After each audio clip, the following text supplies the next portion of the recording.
Well, hi, everybody.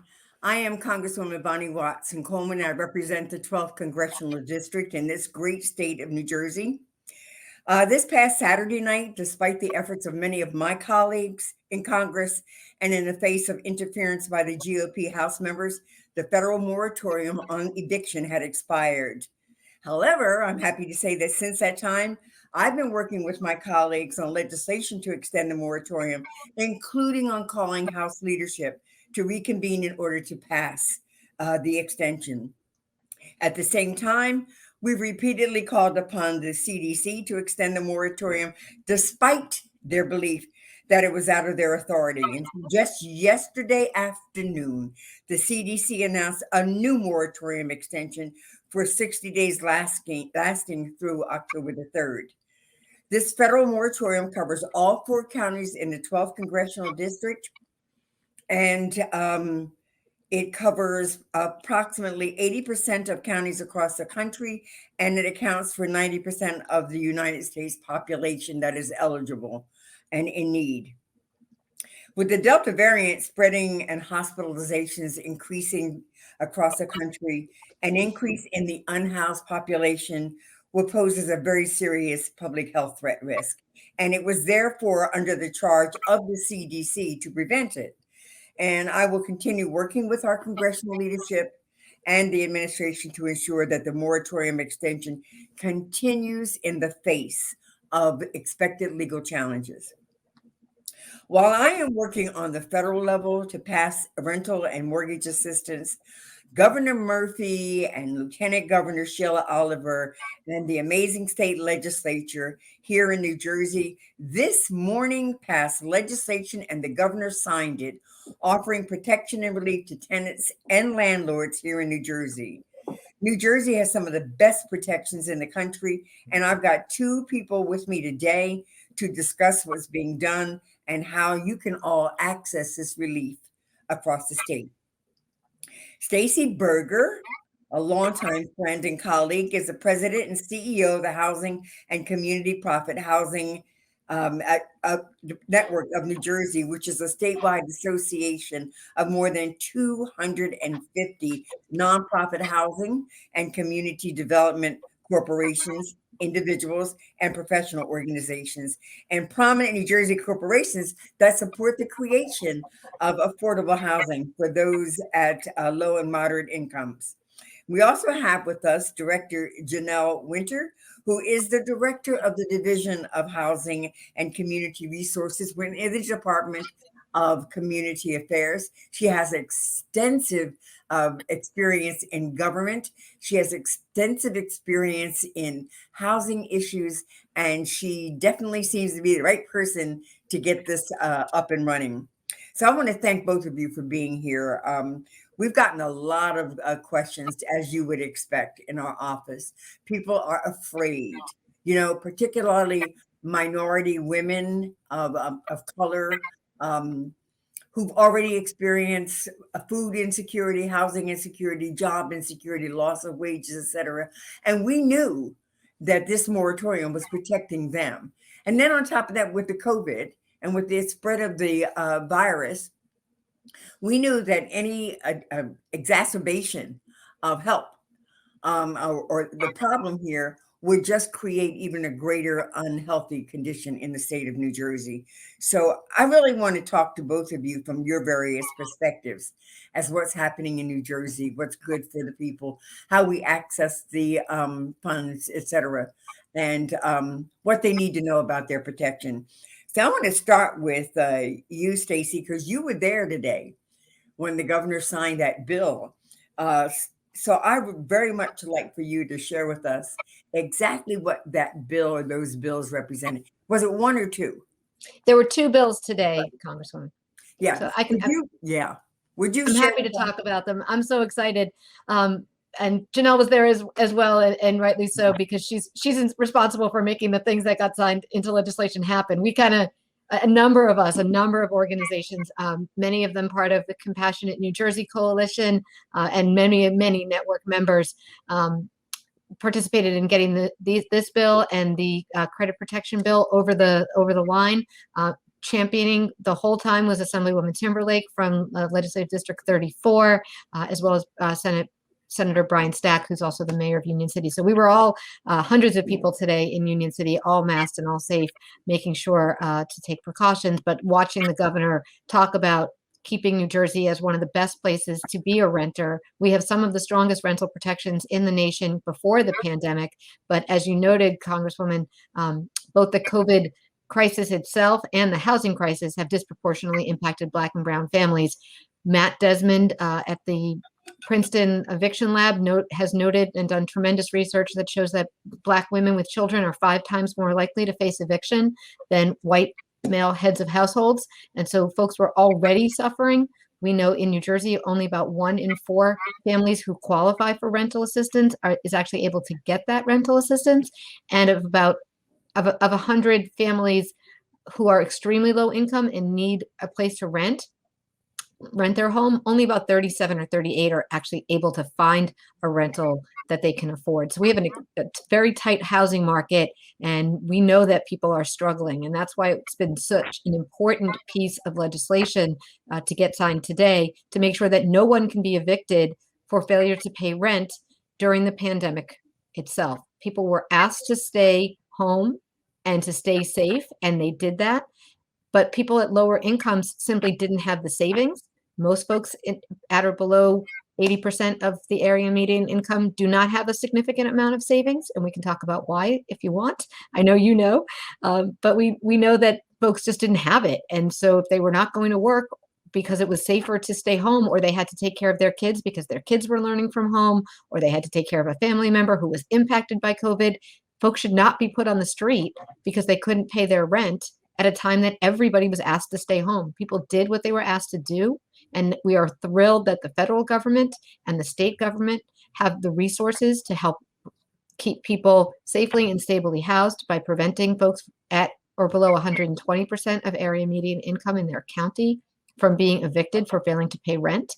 That rent that is owed will be converted to civil debt, and landlords can still try to get that rent back and collect those funds. And the rental assistance that Janel and her tremendous team at the Department of Community Affairs, led by Lieutenant Governor Sheila Oliver, who's just doing a phenomenal job in that role and as part of the Murphy administration, they will make sure that those funds get out to folks so that landlords are compensated for what was lost over the pandemic, but nobody will become homeless. None of our vulnerable residents will become homeless because they can't pay their rent. And that puts New Jersey at the top of the list of places taking care of our families. And it sets the bar really high for the rest of the nation to follow suit.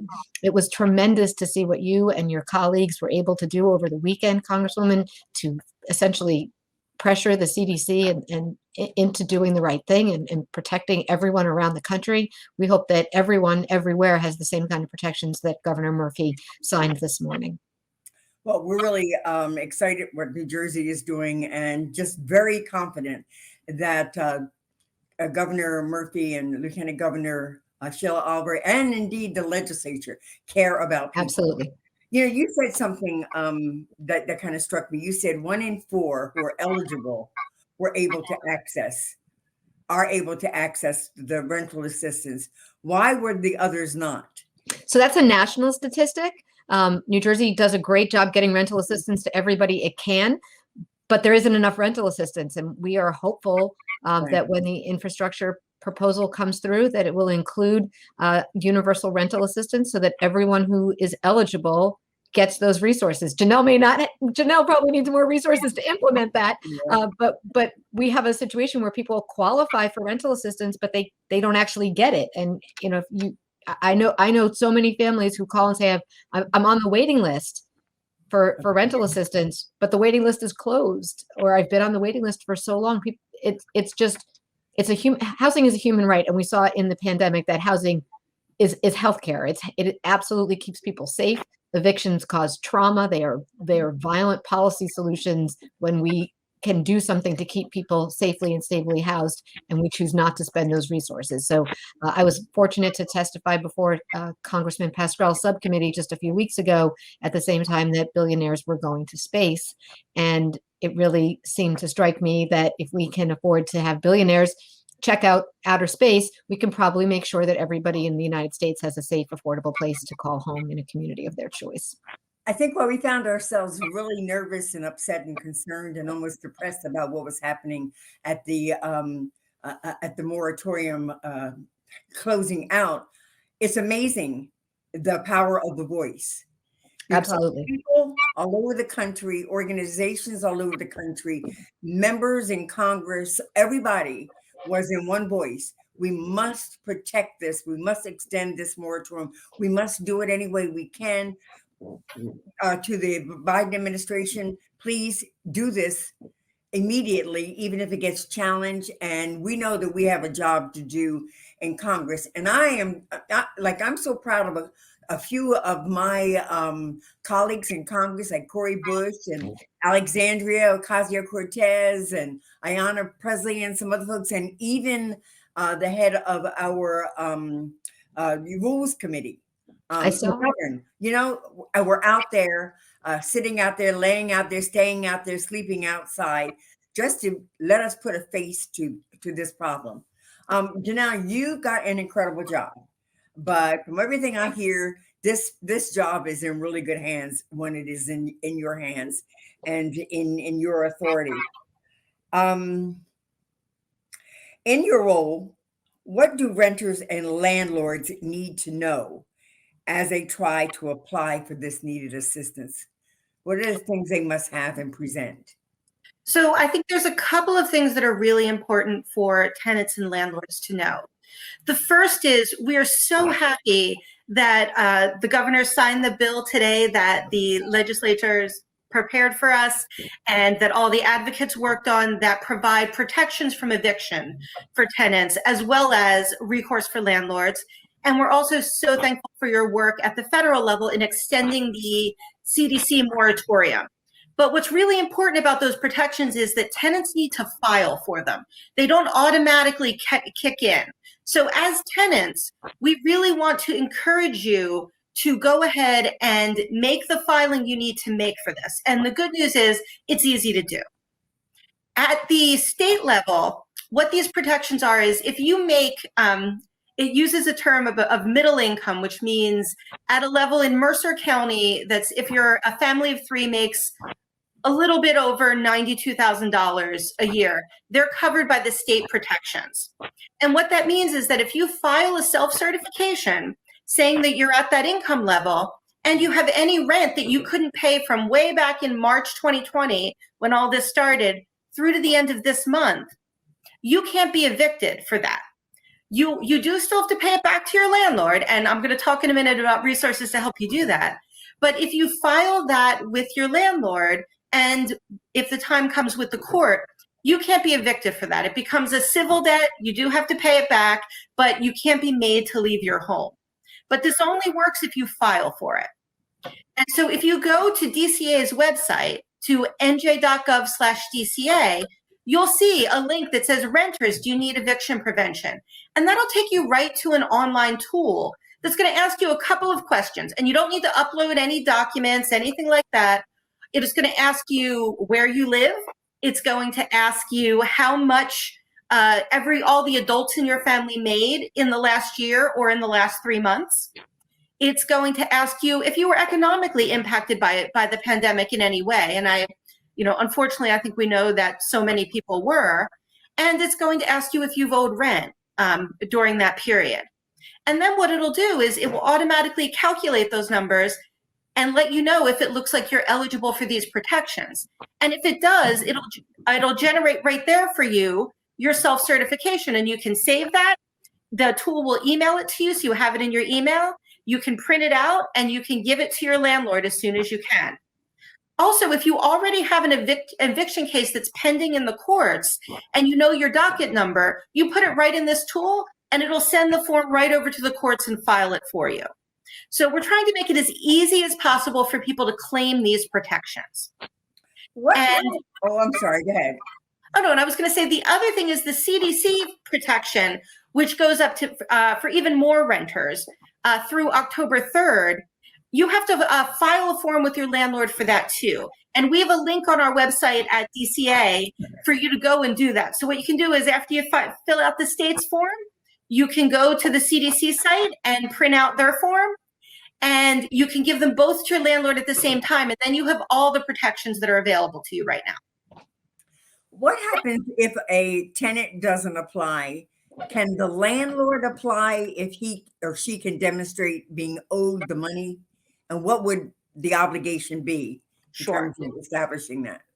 Sure. So if a landlord filing these forms that I just spoke about will provide a protection from eviction, but they don't go ahead and pay back the rent. And of course, that's, even if you can't be evicted, that still could be a lot of money. So the good news is that we do have significant resources from the federal government. And now Governor Murphy has signed into a bill that provides us with an additional $500 million in assistance. And to do that, again, you can go to our website at nj.gov/DCA, and there's a very simple application there. And what you do, you're going to need in that application to put in your name, you're going to need to put in your contact information, how many people live in your house, what your income is. And it's going to ask you if you were impacted by COVID economically. Did you lose income, have more expenses, lose a job, anything like that? It's also going to ask you if you're looking for assistance with rent that's in arrears, so rent you haven't paid, with future rent, so maybe you've kept up with your rent, but now you can't do it anymore and you need some help in the future, or if you need both. And you can click both if that's what you need. And then when you put that in, that puts you into what we're calling our lottery for assistance. And every day we're notifying people from there. And when we notify you, we're going to ask you for a little more information. We're going to ask you to either send us your pay stubs, if you have them, or a self-certification form that says how much income you have. And we're also going to ask them for your landlord's information. You need to know your landlord's information so we can send them a check or a payment on your behalf. And then if you're a landlord and you think your tenant is eligible but maybe doesn't know about the program or isn't applying, you can either let your tenant know, or if your tenant gives you permission, you can go ahead and apply on their behalf. And so one of the things it asks you at the beginning of the form is, are you a tenant or a landlord? And so depending on what you click, it'll ask you for a little different information. But in each case, this first information that you need to provide is pretty simple. And so we've tried to make it as easy as possible. And so what I really would encourage everyone to do is, if you at all need help, and lots of us do right now, for reasons beyond our control, if you need help in any way, to go to the website, and I think the number is right, the address is right on the screen, and you can fill out your protection from eviction, and right there you can apply for rental assistance. The whole process will take you maybe 10 minutes. And then once you do that, then you have protection, and you might have access to assistance to pay your rent too. Okay. And if you need any assistance, or if you don't have internet access to apply, you can call 609-490-4550. And that's our call center, and it's open 7 days a week. So it's open Saturdays and Sundays too, from 8:30 a.m. to 8 p.m. And they can answer questions that you have about either of these processes that I talked about. They can also do it for you over the phone if you don't have internet access. So you can just call that number if you need help. You want to repeat that number again? Sure. It's 609-490-4550. When I asked you, it clicked up on the screen.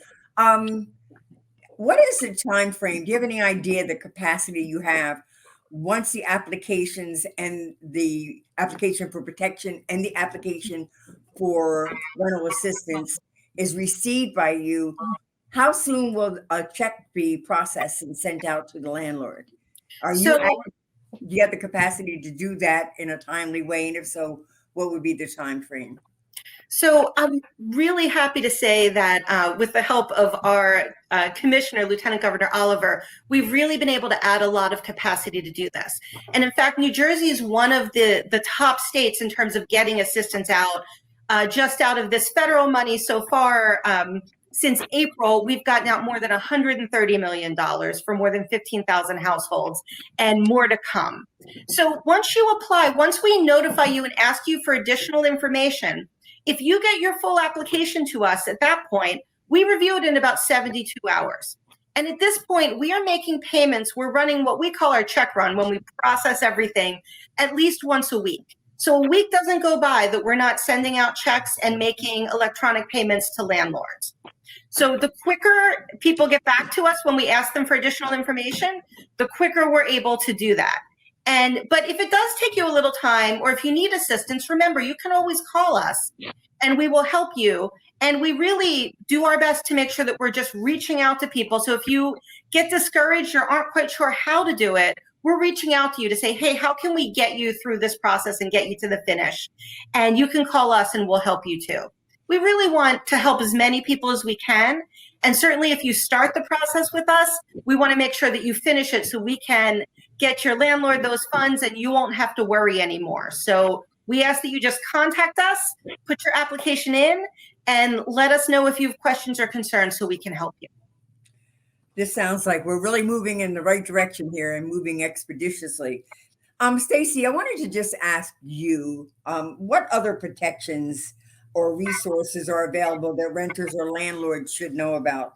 Statewide, local, or other, or nonprofit, legal services, what other kinds of services are available?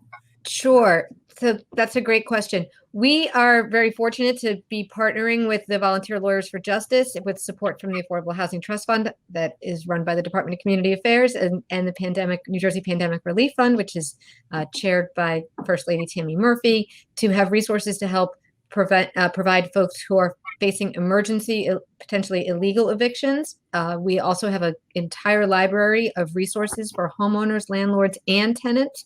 If folks have questions about their particular constituency, their community, they need help getting additional information, or they want someone to help them mediate a situation with their landlord, we actually have our training. I have trained and continue to train housing counselors to provide mediation that can help resolve some of those issues. So folks can go to housinghelpnj.org or housinghelpnj.com, because sometimes people use one of those two extensions and we bottom both.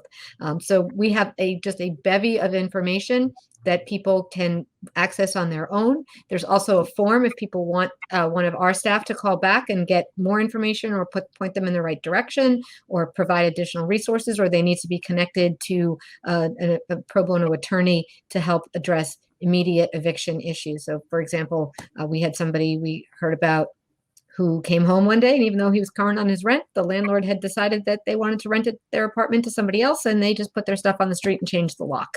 You can't do that. You can't do that in a pandemic. You certainly can't do that outside of a pandemic, and you definitely can't do that in New Jersey during a pandemic. So we were able to coordinate legal assistance and get that person the help that they needed to be able to go back into their apartment and continue to live where they had paid to live. So we are really honored and feel privileged to be able to help people access that information. If folks are having difficulty for whatever reason, filling out the application that Janel just mentioned, in addition to calling the number that Janel gave, folks can go to that website, housinghelpnj.org, and just leave information that they need assistance getting information about, leave their information so we can get them the information they need to complete the form. So we are working really in close partnership with the Department of Community Affairs, as well as our 250 nonprofit community development organizations who are conducting outreach and education, reaching out to their own tenants, because many of our members are nonprofit developers and landlords, so they have tenants, and we have heard from them that when landlords communicate and cooperate with their tenants and vice versa, there are just so many fewer issues. People are able to pay their rent because they know that their landlord wants to maintain their apartment and they want them to stay in that apartment. So we are very happy to connect people directly to coordinate that information and those resources through housinghelpnj.org. We have heard a couple of horror stories where they've alleged that the landlord isn't cooperative because the landlord wants to rent the apartment to someone else or turn it into a condo or a co-op or whatever. But renters need to know that right now they're protected to live in that space, at least right now, at least until October, and at least until we can put some legislation together that protects them through the pandemic, however long it's going to be. So there may be occasions when they're harassed, treated badly, but they cannot be evicted. But who should they call? Should they call you, Staci, or should they call your office? Who should they call when they're experiencing that kind of thing? Well, there's a couple of things they can do. They can definitely reach us through the Housing Help NJ portal. That's the best way we can connect somebody who's being harassed directly with Volunteer Lawyers for Justice and other pro bono attorneys who might be available. Legal Services is doing a great job. Legal Services of New Jersey and their partner organizations are doing a great job making sure that people know what their rights are and standing up for people in court. My hope is that landlords will understand and that the trade associations that represent them will do education for their members, both the small property owners and the large corporate landlords, that they simply can't harass their tenant into leaving. And so we look forward to seeing that kind of outreach and information. And I think events like this, that when you're reaching out directly to your constituents, if folks call your office, have them go to housinghelpnj.org and we will take it from there. Just this morning, I had somebody say, she found she must have seen me somewhere and found my email address, and I was able to connect her directly with our staff who can put her in touch with the right folks. So a lot of it is just getting to the right person and making sure that people know that those resources are out there. So your team here in the district and in Washington is tremendous, Congresswoman. So I'm sure that if you're folks watching, call your office. Those folks can reach out to us. And sometimes I call Janel and say, I'm not sure what to do about this, but this person needs help. And between the two of us and the rest of our team, we're able to make sure that nobody is unfairly or improperly removed from their home. Housing really is just a fundamental right. And I think that was what we saw last weekend with your colleagues in the House, really making it plain that it is inappropriate to remove people from their homes, really at any time, but especially when that puts them at increased risk for death and they're upending their entire family. Indeed. And placing even other people at risk because of the virus. Janel, are there any other sort of protections or sort of advice you want to share here that you haven't already given? You've been quite comprehensive and I appreciate it.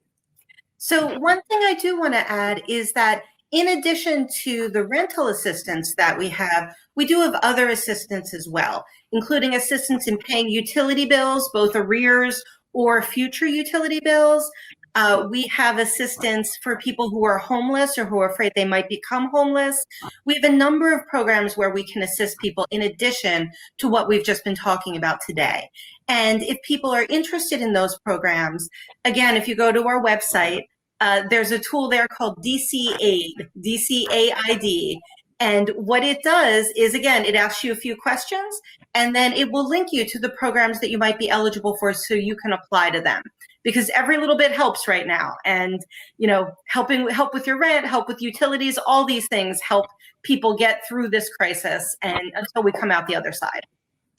And Congresswoman, if I might, one other piece that I neglected to mention before is homeowners. There is help for homeowners coming. New Jersey's Housing Mortgage Finance Agency will be managing and distributing about $325 million in assistance for lower income homeowners to make sure that they can pay their mortgage. That funding came from the federal government, is being administered at the state level, and that program is in the works. So folks should definitely keep an eye out for that, because we know that lower income homeowners struggled as well. And so we're really glad and grateful to be able to inform people that they have some funds coming their way as well. And that protection lasts until November, right? The eviction, foreclosure eviction for homeowners lasts until November 15th, but the funds are going to be available, I think, I hope sooner than that. I don't have a hard date, but I think sooner than that. Yeah, I think that's been a challenge that I think you all in the Department of Community Affairs have recognized it and moving expeditiously to be expeditious in the distribution of both the protection and in the funds. So we're grateful for that. Hey, Staci, you and I had this conversation very briefly a moment ago before coming on. You've been through this before. You've been through, you said, at least 3 housing crises caused by one thing or another. And just share with us sort of your experience and what's different now. I know what's different, but I think the people who are listening to us need to know what's different. Sure. So, I've been in this work at the Housing and Community Development Network. I'm very privileged to get to work with tremendous people here in our organization and in allied spots around the state, including the folks at the Department of Community Affairs. I'm a big fan of Janel's, and I think she knows that. I started here right before the Great Recession and watched people, suffer tremendously from the foreclosure crisis and which became an eviction crisis because people were moved out, even though we have strong protections for tenants. We didn't have the resources to help people. And you and I, Congresswoman, go way back, and we were both in the assembly at the time, and I was kind of a new housing expert, and we really tried to address those crises that were happening in 2008 and 9, but we didn't have any resources. And then we saw a huge housing crisis after Superstorm Sandy, which mostly impacted tenants and lower income homeowners. And now we're here. And so every natural disaster has a housing crisis that comes along with it, whether it's a storm or it's an economic tsunami or it's a global pandemic that no one could have predicted. I think the key thing here that is really important is the leadership that we've had at the state of New Jersey and in Washington, D.C. We have the resources to help people in a way that we did not after the Great Recession, and that we struggled really to get out after Superstorm Sandy. We still have people who have not gotten home after Superstorm Sandy because of the way the resources were distributed. So I tip my hat to Governor Murphy and Lieutenant Governor Oliver for the tremendous work and leadership that they've shown on these issues. They have listened to the folks in the field. We spent a lot of time after Superstorm Sandy working with HUD and looking at disaster protocols. And I think to the greatest extent possible, the federal government now and the Murphy Oliver administration from the jump have taken those suggestions to heart. One example, the security deposits. As you said before, the CDC was being pressured to do the right thing, even if it meant they may have to defend it in court. And we saw that happen here with Governor Murphy. He told tenants they could use their property, their security deposit, to pay their rent if they owed it. They would have to come up with it later down the line, but that way people were paying something and landlords were getting something. And some landlords sued him and they did not prevail. The governor and the administration prevailed on that. And that was a consumer protection that we said from the beginning was very, very important. So having leaders who listen and are willing to learn is just really very important to making sure that we are not repeating the mistakes of past disasters. We saw what happened after the Great Recession and the tremendous loss of housing wealth, which is, in New Jersey, very racially segregated. We have white families have much, much, much higher housing wealth and wealth in general than Black and brown families do. And a lot of that has to do with the Great Recession. Yep. And institutional racism. Oh, yeah, of course. Segregation, redlining, and 400 years of bad public policy that have resulted in that. The folks who bore the brunt of the Great Recession in terms of the foreclosure crisis was Black and brown families who had just kind of gotten ahead. Yeah. So, Yeah. And you know what? I think that in addition to the fact that we just have resources now, it isn't just having the resources, it's determining what your priorities are. That's right. And I am really very confident in President Biden and Vice President Harris that this is a reflection of their values. And they've appointed Secretary Marcia Fudge, with whom I work very closely in the House of Representatives with, who gets it, who understands, and also has a commitment to those who are in need of safe and secure, available and accessible housing. And so this is a good time for the bad things to happen. Janel, I'm not sure if you'd like to add any more that you would like to leave with our viewers. I think I just want to echo what you said. And I think you mentioned that this is a reflection of values. And I think that's really what this is. And getting this assistance out to as many people as possible really does show us where our values are. And we really want to uphold that. So encourage anyone who needs any help, this is a time when lots of people need help, including lots of people who never thought they'd be in that situation. And we want to be able to help everyone. You deserve it. This is money from all of our taxes. And I know I'd rather see my taxes go to help people stay in their houses than almost anything else. So please come forward, ask for help. Let us help you. We really want to do this, and we can get through this together. Thank you. I want to thank both of you. I don't know if Staci, if you have any closing remarks. Just to thank you for the opportunity to talk with you and with Janel and with your constituents. We are, we're here to help the same way that Janel and her staff are. We are here to make sure that people have safe, affordable places to call home. We believe that New Jersey does best when everyone does best, and we can thrive together. And we can get through this. It's not easy, but we can do it, and we will do it if everybody applies and landlords do what they're supposed to do. We have some tremendously talented and dedicated people ready, willing, and able to make this happen. And we count you among them, Congresswoman. So we really appreciate the opportunity to be with you. Thank you, Staci. It's a blessing. Let me just say that I think that you all have shared some really critical information, and there will be a number of people who will view this video.